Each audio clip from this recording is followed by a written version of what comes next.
নরসিংদীতে পারিবারিক কলহের জেরে স্ত্রী মাহমুদা বেগমকে কুপিয়ে স্বামী আক্তার হোসেন আত্মহত্যা করেছেন। পরে পুলিশ ঘরের দরজা ভেঙে স্বামীর মরদেহ উদ্ধার করে। বুধবার দুপুরে পৌর শহরের কাউয়ারিয়াপাড়া এলাকায় এ ঘটনা ঘটে। পুলিশ জানায়, আক্তার হোসেন সুমি নামে এক মেয়ের সঙ্গে বিয়ে করে ঘর সংসার করছেন। 1 বছর আগে মাহমুদা নামে আরেক নারীকে বিয়ে করেন।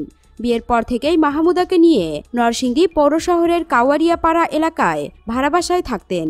সম্প্রতি নিজ বাড়িতে যাওয়া ও আগের স্ত্রীর সঙ্গে সম্পর্ক সহ পারিবারিক বিষয় নিয়ে দ্বিতীয় স্ত্রী মাহমুদার সঙ্গে ঝগড়া চলছিল।